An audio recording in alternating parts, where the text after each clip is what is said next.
going to talk about fats. Fats are a major source of energy. They are stored in your adipose tissue and abdominal cavity. Carriers of essential fatty acids and fat-soluble vitamins. It makes up 20 to 35% of your calorie intake per day.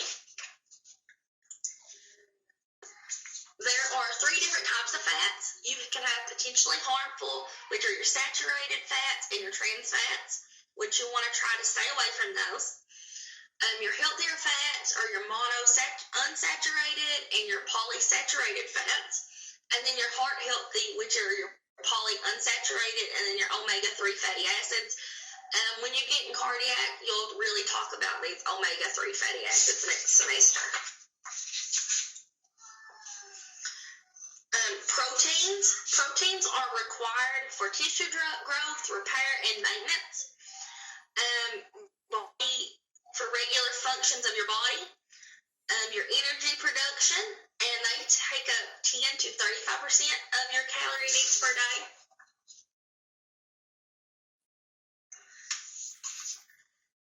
Your amino acids are fundamental units of your protein structure. Your body can synthesize non-essential amino acids. Your body cannot synthesize non-essential amino acids. These are obtained from animal and plant sources, and they include complete and incomplete proteins. Foods high in protein. This table is on page 850 in the top corner. It's table 39 too. And you're going to talk about your complete proteins. You have like eggs, fish, meats, milk, any milk products, poultry. Your incomplete proteins are your grains, your nuts, your seeds. For example, you have a patient who needs a high-calorie, high-protein meal. You can suggest a steak dinner with mashed potatoes, a glass of milk, chicken dinner with potatoes and gravy, fish and eggs, meat and eggs for breakfast, drink a cup of milk. If you're wanting these high-protein foods, you just want to encourage these to the patients. Here we have a quick question. Which menu choice best indicates that the patient is implementing the nurse's suggestion to choose a high-calorie, high-protein food?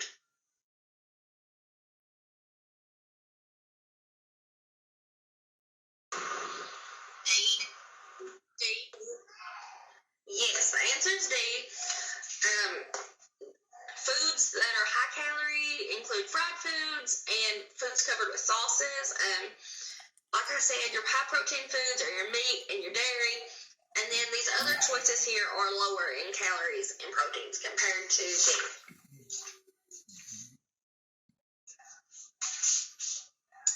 Now we're going to talk about vitamins. Vitamins are organic compounds required in small amounts for normal metabolism.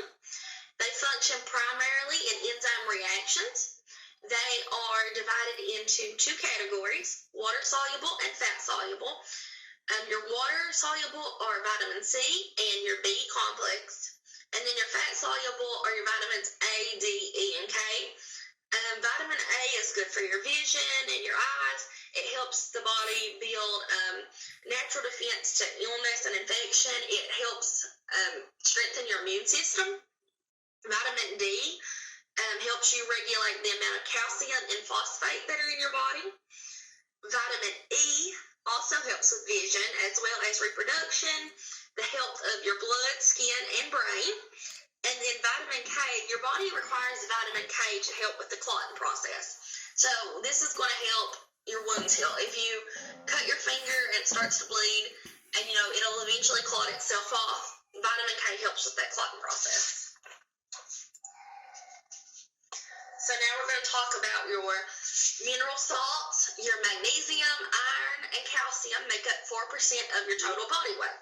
They are necessary to build and repair your tissues. They regulate body fluids. They assist in many body functions. And then here you have your major and trace minerals. In the hospital setting, you will see a lot of magnesium, iron, and calcium infusions given to these patients. Those are the big ones. These minerals are on table 39-3 on page 851. You have calcium, chloride, magnesium, phosphorus, potassium, sodium, and sulfur. These are your major minerals. Your trace elements, I can't say the first one, I'm not going to lie. Chromium, copper, fluoride, iodine, iron, and zinc are your trace elements. They're in that same box on page 851. If you just want to look at those. Now we're going to talk about special diets. I think this starts on 851 as well if you want to go back and read more into these. So with your vegetarian diet, you are going to exclude red meat from your diet. So that's like the big thing for a vegetarian diet. With a vegetarian patient, you want a well-planned diet because you're going to want to avoid your vitamin and protein deficiencies.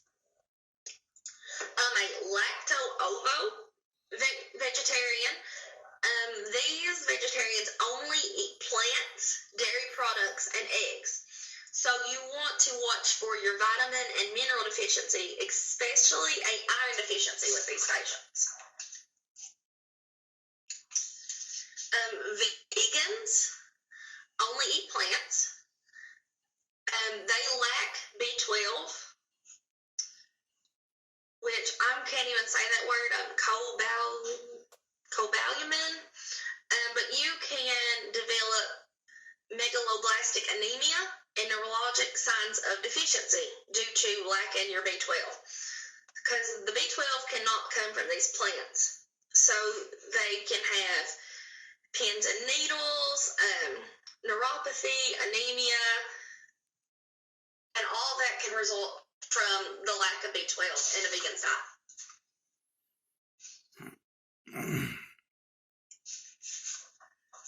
So which finding for a young adult who follows a vegan diet may indicate the need for B12 supplementation? And if you don't know what A is, it means pins and needles.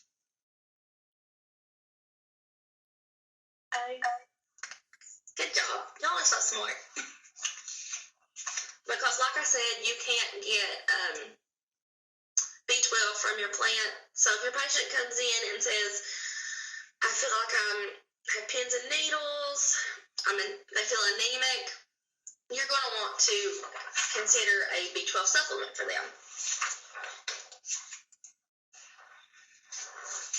Now we're going to talk about foods that are high in iron. This is on page 851 in table 39-4. Your bread, cereal, the farnea.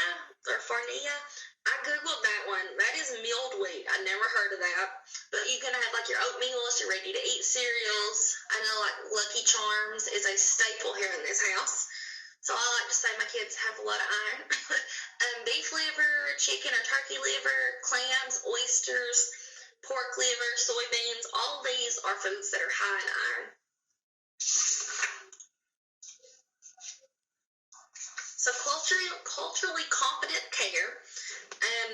As a nurse, you're going to want to include cultural, religious, ethnic considerations, dietary choices, what's traditional foods, laws about food, and with that, the Jewish kosher diet comes to my mind. And a big thing is avoid stereotyping these patients, and then teach dietary restrictions and changes in a patient's diet with the entire family. Explain to them why you can't have this thing anymore or why you need more of this. Because if you're just explaining it to the patient, maybe the patient's wife doesn't understand or the patient's daughter, and they're the ones who prepares the meals for this patient. So when you're considering all this, do it as a group project. To promote healthy nutrition, you want to teach and reinforce healthy eating habits, assess nutritional status during your assessment of patients' physical problems. You want to do this within the first 24 hours of the patient being there. You want to see, are they over-nutritious? Are they malnourished? You want to be able to quickly assess that. Here is a nutrition facts label. It's good to look over these and be able to kind of explain them to the patients. I have got in situations where my patients want you to go in their room when you take them something. They want you to read them. What's on the back of this? And then they want you to explain it. So it's just good to look over. It's not really important for the test, but it's good knowledge to have. It's also in your book. It's figure 39.5. Now we're going to talk about malnutrition. You can be a deficit, excess, or imbalance in essential nutrients. Like we said before, undernutrition, your nutritional reserves are depleted. Your nutrient energy intake isn't sufficient enough to meet your daily needs. So you're not taking in enough calories. Overnutrition is ingestion of more food than required. You're taking in too many calories. Here we have starvation-related malnutrition. Primary protein calorie malnutrition, which is PCM. Your patient's nutritional needs are not met. Chronic starvation without inflammation, and a big one with this is your anorexic patients. Another thing with starvation is you can have these older patients who maybe they're not purposely starving themselves, they just don't have access to food. So their nutritional needs are not being met. Chronic disease-related malnutrition is secondary to PCM. It's sustained mild to moderate inflammation. And conditions include organ failure, cancer, rheumatoid arthritis, and obesity. A big thing with these chronic diseases, especially with cancer and rheumatoid arthritis, I see this a lot. These patients may have malnutrition because they're having all these problems. If you have cancer, you're going in for these cancer infusions. And a lot of people with rheumatoid arthritis also get cancer infusions. They just feel horrible. My sister-in-law recently beat breast cancer, but the whole time she had cancer, she was malnourished because she just had no will to eat. She didn't have the get up and go to go get anything that she said she wanted, we would take to her, and she couldn't eat it because it didn't taste right. So these are all considerations that you need to take in for these malnutritious patients. Acute disease or injury-related malnutrition, related to acute disease or an injury, marked inflammatory response. This could be from major infections. You have a septic patient, burns, any trauma. Surgery is a big one. Factors that contribute to malnutrition, your economic factors, your food insecurity. A lot of these patients, it's really heartbreaking. You will see they don't know where their next meal is coming from.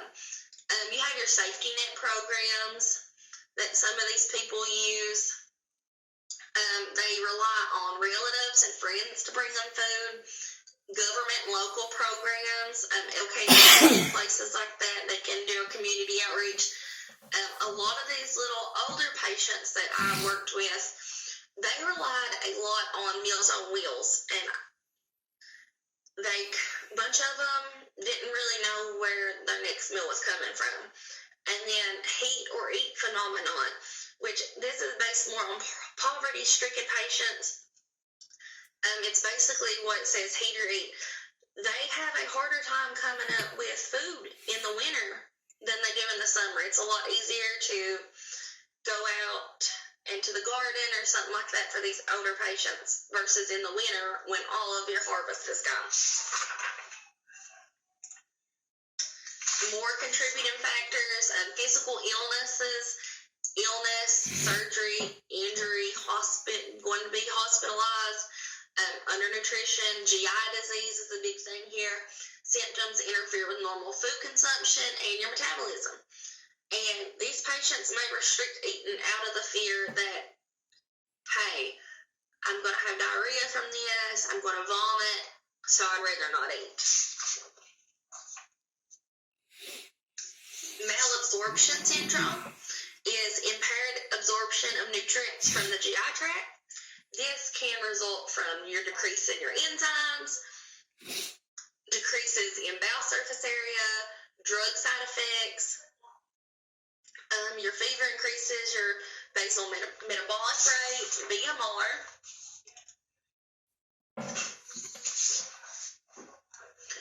Incomplete diets.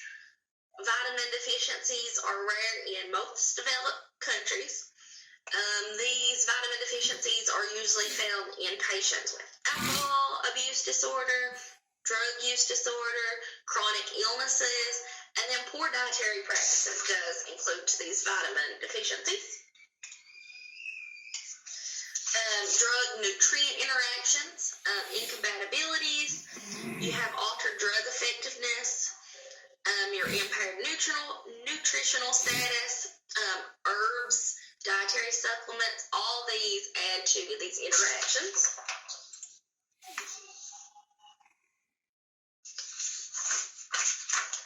The starvation process, initially, your body uses the carbohydrates it has from the liver and muscle to attempt to meet its metabolic needs. So these stores of your carbs are minimal, and they may be depleted in up to 18 hours. So after that 18 hours has passed and those stores are depleted, your skeletal protein is converted to glucose for energy. So glucogenesis occurs. So this is formation of glucose that comes from the liver. So your stores are depleted and it's converting, and glucose forms by your liver. So this allows the metabolic process to continue.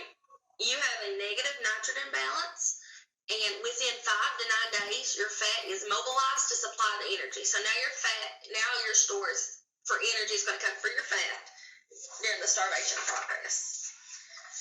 So prolonged starvation, 97% of calories are fat, conserving protein. Your fat stores are used in 4 to 6 weeks, depending on how much you had available. I may have much more than your 90-year-old grandma who weighs 86 pounds. So hers are going to deplete much faster than mine. And then once your fat stores are used, your body uses visceral and body proteins. Your liver function becomes impaired. Your protein synthesis decreases. Plasma oncotic pressure decreases. Your body shifts from the vascular space into the interstitial space compartment. Your albumin starts to leak into this space, and then from this, you're going to have edema. The patient's skin is going to appear dry and wrinkled. Your sodium-potassium pump is going to fail due to the deficiency in calories and protein. Your liver loses mass, and it becomes infiltrated with fat. And death will rapidly ensue if the person does not receive the dietary protein and necessary nutrients.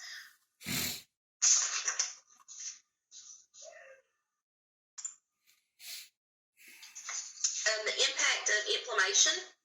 During the starvation process, there is a decreased BMR, sparing of skeletal muscle, and decreased protein breakdown. In the inflammatory states, there are changes in the pro-inflammatory, your interleukin-6, and your anti-inflammatory cytokines. So cytokine change results in increased protein and skeletal muscle breakdown, increased BMR, increased glucose turnover, decreased negative acute phase protein, which is your albumin and prealbumin production, and increased positive acute phase protein is your C-reactive protein production.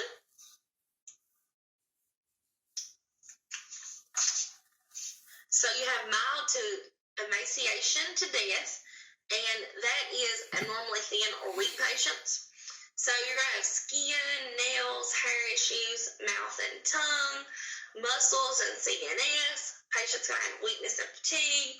They're going to be at a greater risk for infection, and they're going to be anemic. All these are manifestations.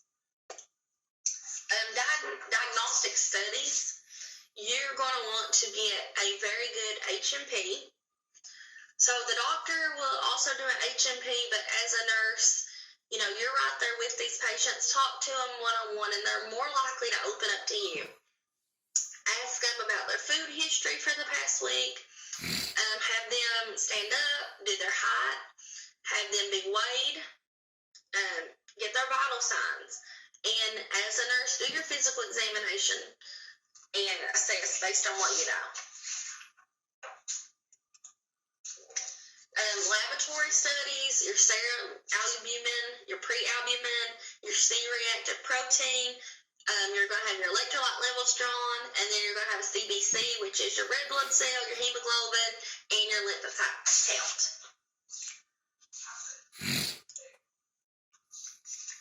Will we know another normal values of those? I'm sorry, what'd you say? Will we need to know the normal values of those? Yes, I would know them. And, you'll probably use them on this test, but those levels, especially your CBC, that's your big one there. Know your CBC, because that is one that you will use every day for the rest of your life as a nurse. So with the nursing assessment, like I said, you want your screening to be within 24 hours of admission.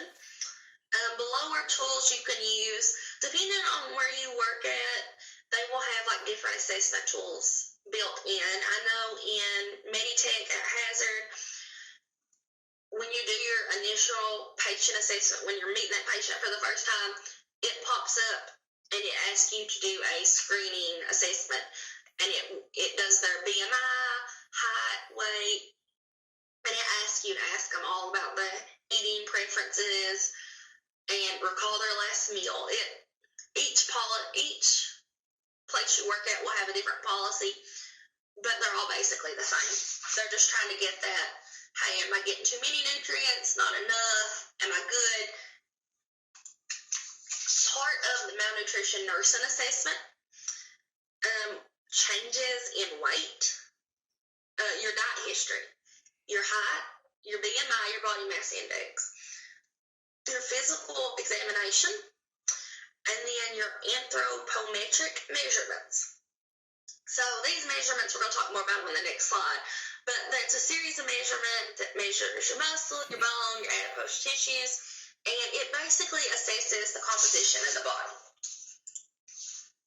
So it's getting your skin fold thickness from various sites, your mid-arm circumference, and then it's going to compare it on a standard level to a healthy person for your height, weight, and so it's a functional measurement.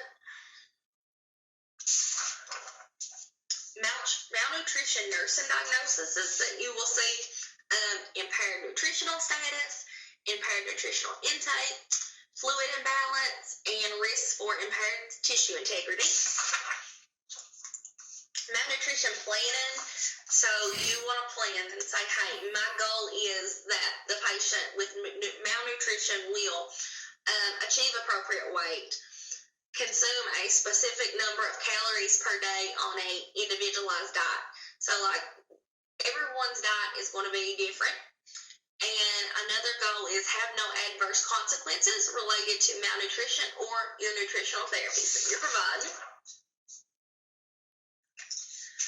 Health promotion.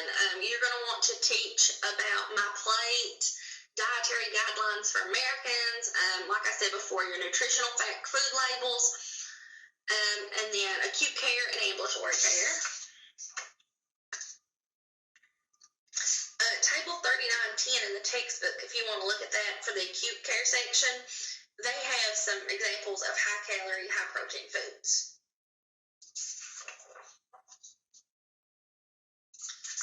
Nursing implementation, you're going to want to do a daily calorie count with these patients, encourage high protein, high calorie meals.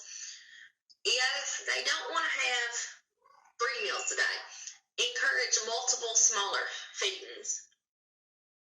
Give them supplements, appetite stimulants, diet diary, your dietitian consult here, and then you have your discharge instructions.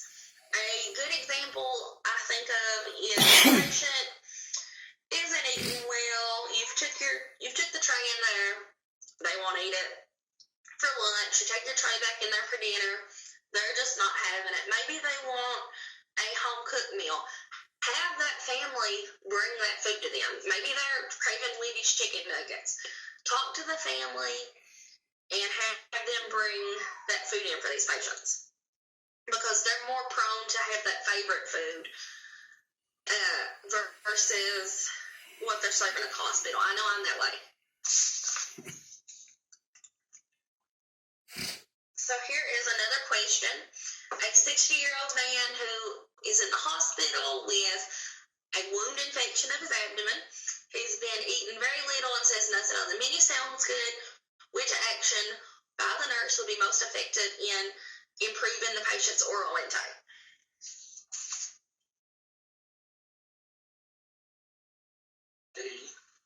D. So yeah, you're gonna, like I said, have the family bring in that food. All these other ones do help improve the patient's intake, but the most effective would be have that patient have more appealing foods. I know if somebody brings me like salmon patties and macaroni and tomatoes, I'm going to be more prone to eat them than hospital turkey.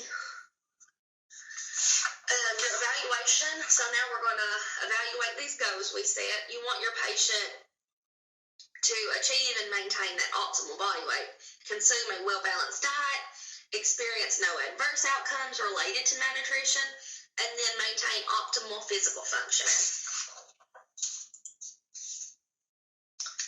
Some geriatric considerations, like Courtney talked about on Thursday, they have changes.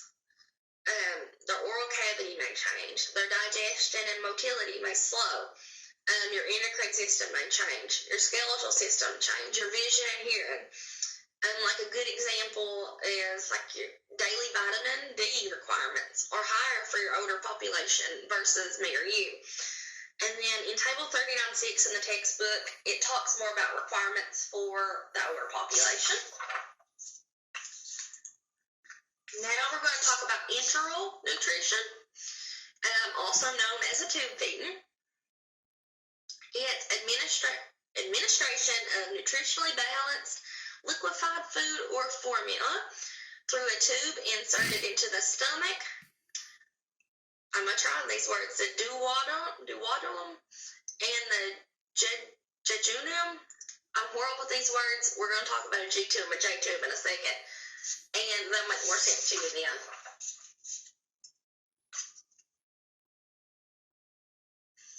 So indications for these tubes in place may be anorexia or orofacial fractures. A good example is I broke my jaw in 2016, and I was at UK, and I had surgery, and then I was on a liquid diet for 6 weeks, and then after the surgery, when I first came out, I did have an NG tube, but I don't remember it. Another indication would be head and neck cancer or neurologic or psychiatric conditions in these patients.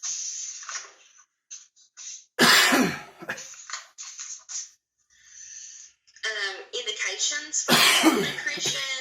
The patient has extensive burns, critical illness. If they're receiving chemotherapy, radiation therapy, you will see these a lot in your cancer patients. Your enteral provides nutrients alone or supplement to oral and perienteral nutrition. It's easily administered. It's safer than perienteral. More psychologically efficient than parenteral, and it's less expensive. So if the enteral is chosen to be more, so that's your NG tubes.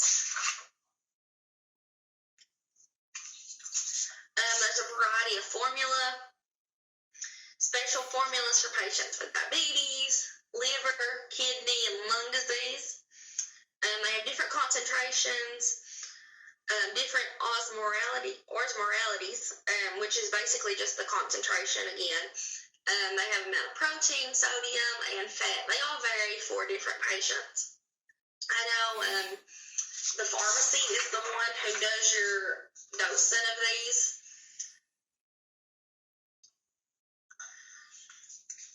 Your delivery options can be your continuous infusion or your continuous bolus by pump. You can have a bolus by gravity, or you can have by syringe.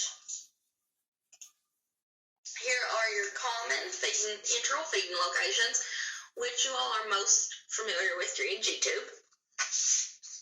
And if you want to look more at this diagram, it's on 861. It's figure 39.7. So it's a polyurethane, which is plastic, or silicone tube. And you want they're soft and flexible.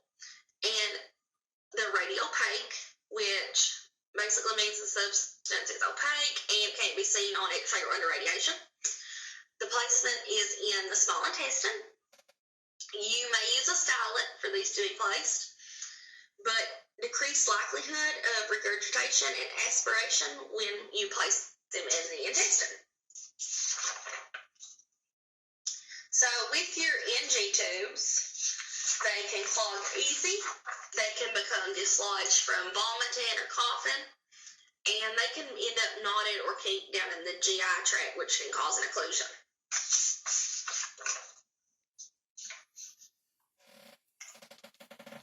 So here you have your G-tube and J-tube. They may be used when a patient requires tube feedings for an extended amount of time. So if you're going to have a patient who probably just needs it, they've had a small upper GI bleed, you'll probably want to give them an NG tube. But if you have your patient who looks like they're going to need this tube for 6 weeks, then that's when you're going to look more towards your G-tube and your J-tube. The patient must have an intact, unobstructed GI tract, and they can be placed surgically, radiology. You can have them radiology, or you can go to endo and have them put in. At hazard, I've seen them a lot in the OR. They would bring these patients in and surgically place them, but they would be more like an endo procedure. So with the endo procedure, as I was talking, you're going to do it endoscopically. So they take the endoscope, and you can see in this figure that they feed it, the tube down through the endoscope. They make like a small slit and feed it down and pull it out, and then they stitch it in. And then figure B there is exactly what your PEG tube will look like. So your PEG tube, like I said, you put it through the endoscope to pass. You do see these a lot in endo, but they do them in radiology. I have not seen them be done in radiology at hazard, but the reason they want to do them this way through the radiology or your endo, they have fewer surgical risk.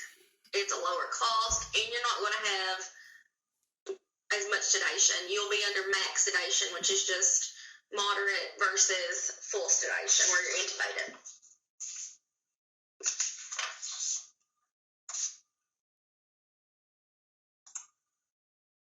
And this is just talking about the same thing where they go through the stomach and pull it through the little cut in the abdominal wall.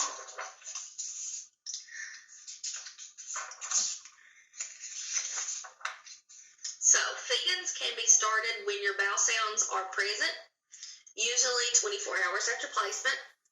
Most PEG tube feedings can start within 4 hours of insertion because those bowel sounds will come back. If you have a patient who will be going to an LTAC, which is a long-term acute care facility, you will see these patients a lot of the time if they're feeding come down and they will have their trach put in and then they'll do the peg tube at the same time. Because if you are going to be tracked, you have to have your peg tube. And normally at the hospital, if you intend on working OR or ICU, you'll see these patients going to LTAC. Maybe they're scheduled to go tomorrow. They'll take them down to the OR today, place it, and then by 7 o'clock tomorrow morning, they'll be ready to go transfer to the LTAC. Tube feeding administration, you have the wrist for aspiration. You want to ensure that tube is in the correct place. You want to maintain the head of the bed elevated. This is really important teaching right here with the keep the head of the bed elevated. I have seen patients be going say, hey, can you go turn this patient for me? And maybe my nurse aide doesn't understand or didn't know that they were on the tube feeding. You want to express that to him or her. Hey, this patient is on tube feedings. Keep them up. Nursing students teach. If you're a nurse and you see that nursing student not knowing and going to turn the patient, teach them. Family's a big one. Family is great. Family can be great or bad, but for the most part, they're great to have there. I love having family at my patient's bedside. They will help you turn the patient. 90% of the time, they will do it for you. But you want to teach them, hey, keep the head of the bed elevated. And then once you've taught the family, they'll be quick to tell anybody else that comes in the room, hey, keep the head of the bed elevated. And then you just want to follow your policy regarding checking your gastric residual volume. Every place has a different policy for that. I know, like when we done your NG tube checkoffs, even for placement, me and Courtney knew something different than like what it costs for now. So just check on your policies and procedures for checking that gastric residual. Like I said, patients should be sitting in line with the head of the bed at 30 to 45 degrees. Once you feed them, keep the head of the bed elevated for at least 30 to 60 minutes for intermediate delivery. And then these patients may be on pro-motility drugs, which is going to promote the food going through the digestive system. For your tube position, X-ray confirmation for the NG tubes. Mark your exit side of the tube. Check placement before each feeding or drug administration, or every 8 hours if your patient is having a continuous feeding. You just want to check the insertion lengths regularly. You want to check these to make sure it hasn't come dislodged, because they come dislodged easily. Methods to check placement, you all already know these. You're going to aspirate your stomach contents, do your pH check. You want to confirm your placement with more than one test, but your most accurate assessment is your X-ray. If your physician forgets to put that order in, call him and say, hey, can we get an X-ray on this? For these, they're not going to deny them, because that's the most accurate assessment. Your site care, you want to look at the skin around the tube daily,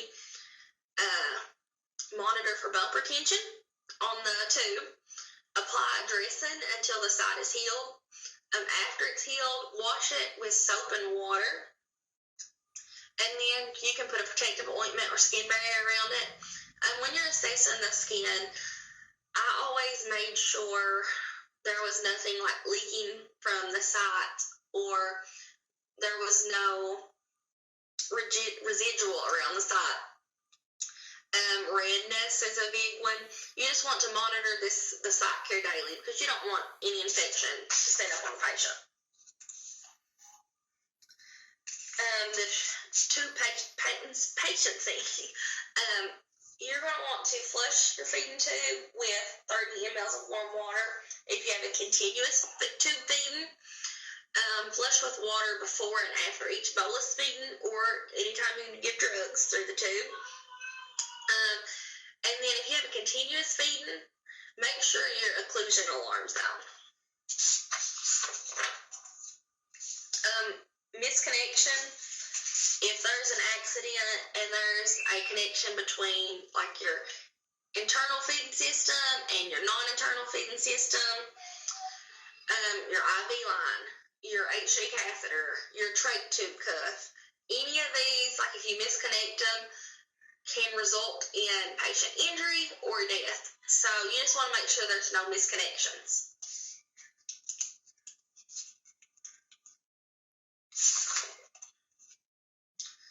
So general nursing considerations, you're going to have daily weights on these patients. Different physicians have different ways they want to be weighed. Most of the time they want you to zero the bed out and do that first morning weight. I know at Hazard there are a couple doctors who want you to take a scale in the room and have the patient get on the scale. You just have to ask your provider's preference on that. I wish I would have. One time I got chewed out because I didn't take the weight down there and had the patient be weighed. I was just weighing them on the bed. And I was told I was an incompetent nurse because I didn't take my weight down there. So just ask about your provider's preferences. You're always going to assess for bowel sounds before feedings. Make sure you have your accurate I&Os. This is important to communicate to your nurse aide who's doing a lot of your I&Os. Your initial glucose checks. You want to label your feeding with the date and time started because your pump tubing will be changed every 24 hours. Regardless if there's still 20 mLs in that at the end, you have to change your tubing and the feeding every 24 hours. Complications, vomiting, dehydration, diarrhea, constipation. With diarrhea, loose stools indicate poor absorption of nutrients and indicate a need to slow the feeding rate or decrease the concentration of the feeding. And then water should be given when patients receive these feedings to prevent dehydration. Example I had, you start your patient on a full strength formula at say 100 mLs per hour. And they have 10 diarrhea stools that first day. That should be a sign right there to slow that infusion rate of the tube feeding.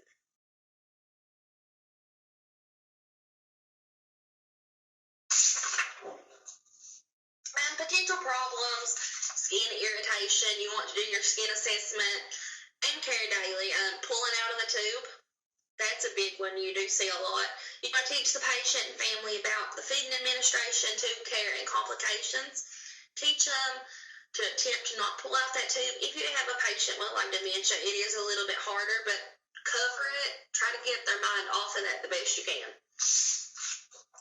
Some more geriatric considerations, your fluid electrolyte balances, your glucose intolerance, your decreased ability to handle the large volumes, and then they are at increased risk for aspiration.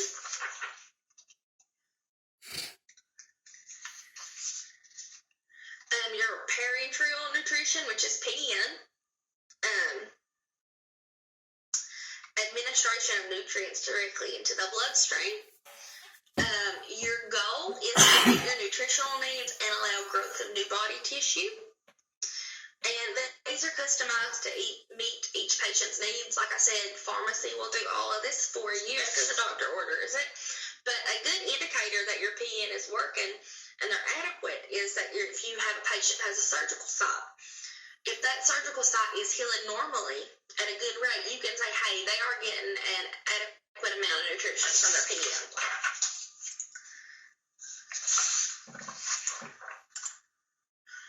Common indications, chronic or severe diarrhea and vomiting, complicated surgery or trauma, GI obstruction such as like a bowel obstruction, your GI tract abnormalities, if you have fistula, irretractable diarrhea, severe anorexia, severe malabsorption, or short bowel syndrome are all indicators for PN. At Hazard, I saw one patient the whole time I worked there that was on PN, and it was the same patient every time. He had a lot of issues with his pen. He ended up passing away. But your composition, your base solutions contain dextrose and protein in the form of amino acids. Your prescribed electrolytes, vitamins, and your trace elements. And all these are added in to be customized to the patient.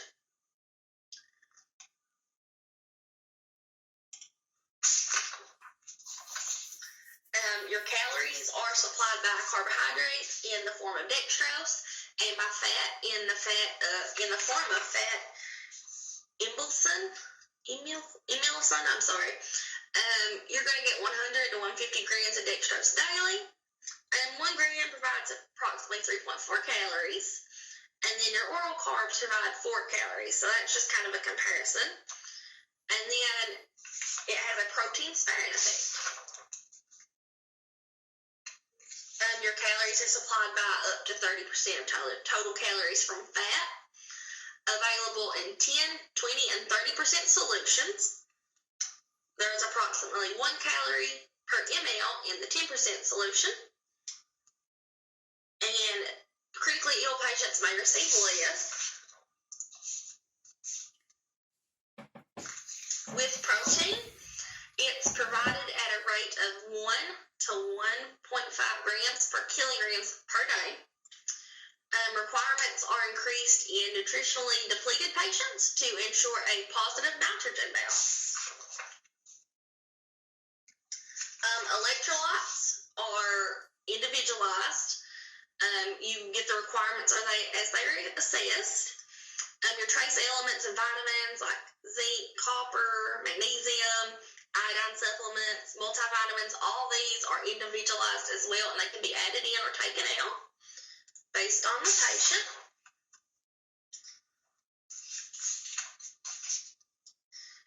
Methods of administration. Your central parenteral nutrition is used for long-term support. And then your peripheral is used for short-term therapy or in special conditions.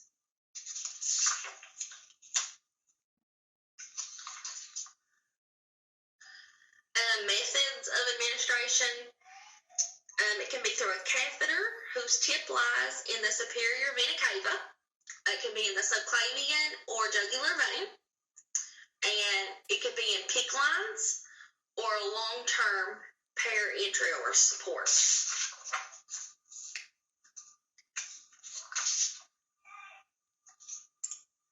With your peripheral, use through your inserted catheter or your vascular access device, which is your IV. These are indications are your short-term use. Your protein and calorie requirements are not as high as the ones who may be through a PICC line. Your risk of central catheter is too great, and the supplement inadequate oral intake. So this is just going to be used short-term as a supplement if it's through your IV. Your central solutions are hypertonic. This is a difference. Your large central vein can handle the high glucose content, which ranges from 20 to 50%. And then your IV can handle glucose is less hypertonic, and it can handle glucose up to 20%. So your central line can handle more.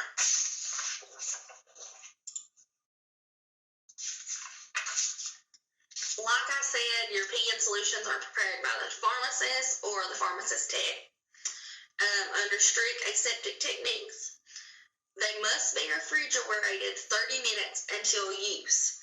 And let me tell you, PN is expensive. So you have to ensure that it has to be refrigerated to use that 30 minutes, or you will get in trouble.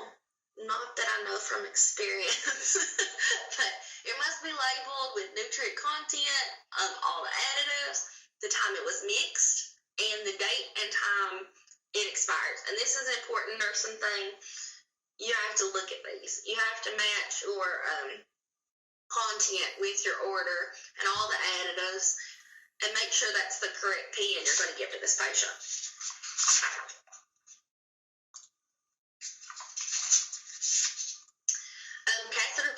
under sterile conditions by a physician or advanced practice nurse. The site is covered with a sterile dressing, and the date is marked on the dressing.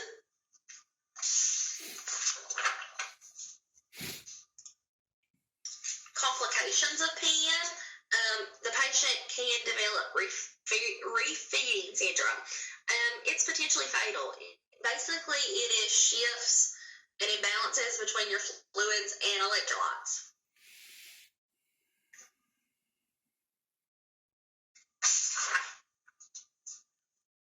Some more complications, you have metabolic problems, altered renal function, essential fatty acid deficiency, hyperglycemia, hypoglycemia.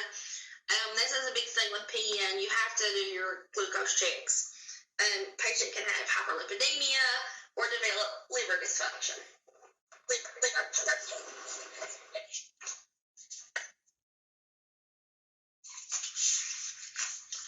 Complications, you can have catheter-related problems, you can have an air embolus, you can get sepsis from your catheter, it can become dislodged, you get phlebitis, thrombosis of your vein, you get hemorrhage, you can have an occlusion, you can have your pneumothorax, which is your collapsed lung, your hemothorax, which is that blood in the space between your chest and your lung, and then you can have a hydrothorax, which is fluid that gets in your pleural cavity. All those are potentially life-threatening issues that can result from PN. And nursing management, you want to make sure you do your vital signs every 4 to 8 hours. Like I said, doing your daily weights, your blood glucose checks. When you initially do them, you're going to want to make sure they're every 4 to 6 hours so you can monitor any rises and falls. And then infusion pump must be used. So you need to periodically go in and check the volume that the patient has been infused.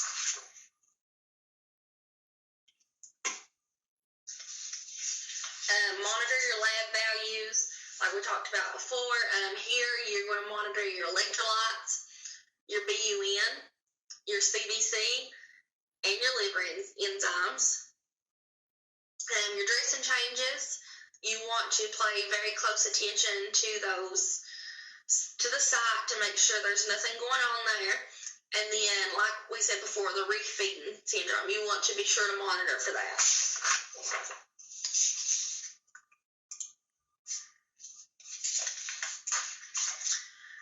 When you're getting ready to start your PN, like I said, check your label, check your ingredients against your order. Examine your bag for any signs of contamination. And then you want to discontinue your PN solution at the end of 24 hours, and you change your tubes every 24 hours. And that's really important to discontinue and change your tubes at 24 hours. Nursing management, you want to watch for infection and possible sepsis, local manifestations like redness, tenderness. You have the secretions at your catheter site, and they're yellow and ooey and gooey and like pus. You want to make sure you watch closely for that so they're not setting up an infection at that site. And then they can have manifestations such as fever, chills, nausea, vomiting, or just all over malaise where they just don't feel good, something ain't right with this patient. For these patients, if you think there is infection, you want to do blood and catheter cultures. You want to do an x-ray on these patients to make sure there hasn't been any changes in the lungs, such as that pneumothorax, hydrothorax, any of those. And after your PN therapy, make sure your dressing changes daily until it heals.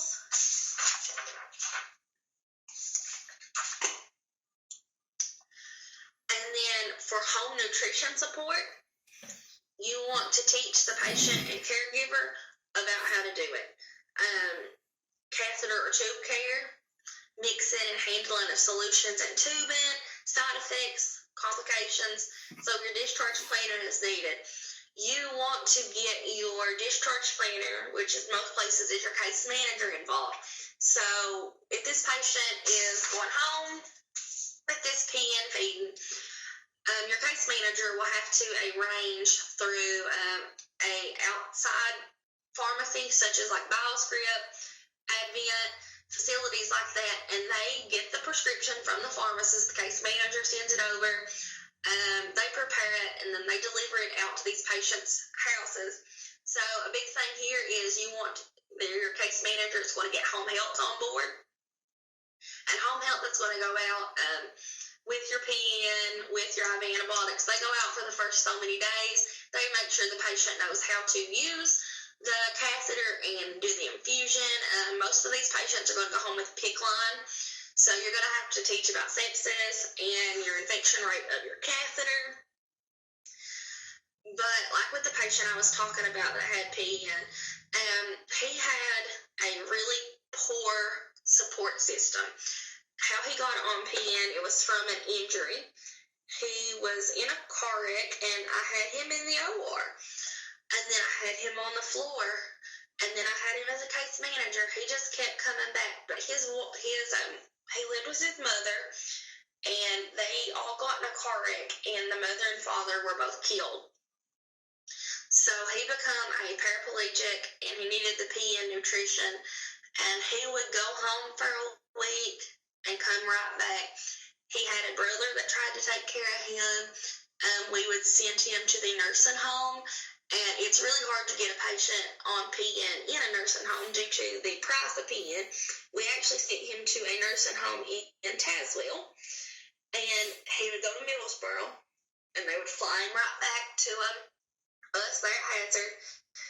And it was just like a repetitive cycle, but he didn't have any support at home. And I just feel like if he had somebody there, he wouldn't have passed away, because he just always had some kind of infection, and it was just repetitive with him.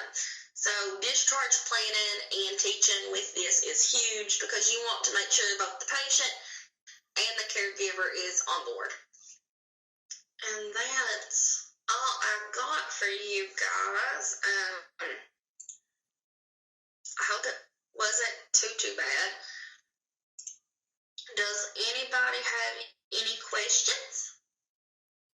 Do we need to know anything about the eating disorders or anorexia, bulimia on page 866?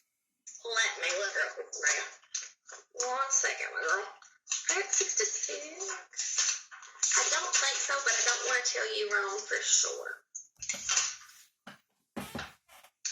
No, don't worry about those. Okay, thanks. You're welcome. That's what I was going to ask, is what are some of the important things to really study and know from this chapter? Okay, hold on 1 second. I'll go back, Jason. Let's see. For sure, normal nutrition, malnutrition, overnutrition, but we'll get more with overnutrition with obesity tomorrow.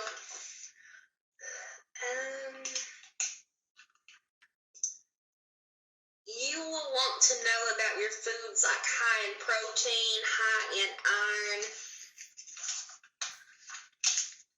and those are on 850 and 851, those two tables, 39.2 and 39.4.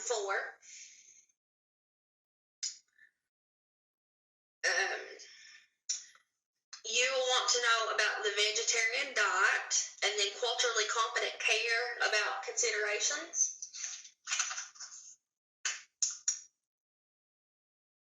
Malabsorption syndrome on 852. Really look at the table 39.5, the conditions that increase your risk for malnutrition that we talked about in this.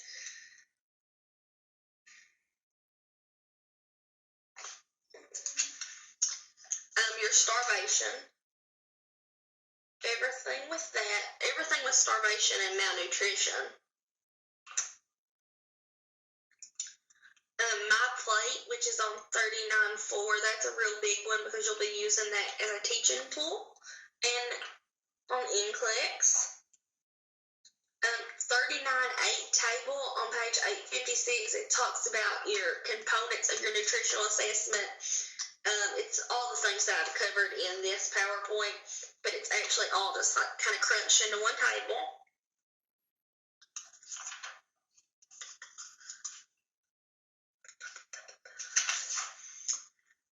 Anything from 860, page 860 to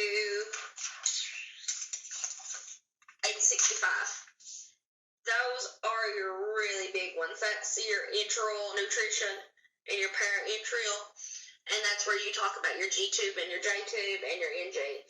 So 860 to 850, 865 is really good. Your nursing management, your common indications for PN, which is on 864. But don't worry about anything on page 866 with the eating disorders. I think you all know a lot about them. You'll learn more about them in psych, and it's just anorexia and bulimia.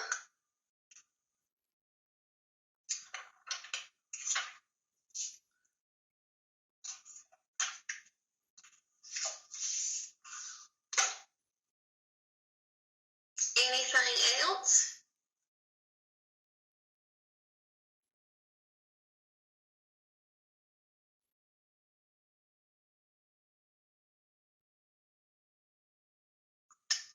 Real quick, I know me and Court had talked earlier. We just wanted to remind everybody that the remediation EAQs and the meetings are due by Friday. I know I met with a bunch of you today. I plan to meet with a bunch of y'all tomorrow. But if you haven't scheduled your time to meet, just message me or Courtney.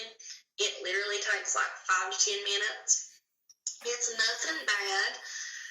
And another thing with the EAQs, I know some of you, I talked to somebody, I can't remember who earlier, and their EAQs weren't showing up.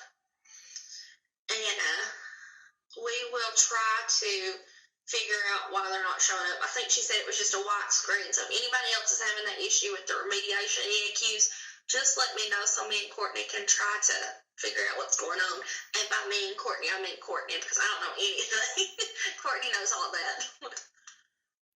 Courtney doesn't know anything either. Yeah, you know more than I do.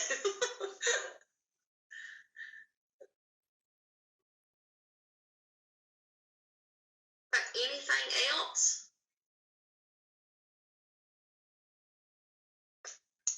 If y'all think of any questions, just put them on Teams and I'll get back to you, and we'll hit it again on here tomorrow. I hope it wasn't too bad and boring. Bye, guys.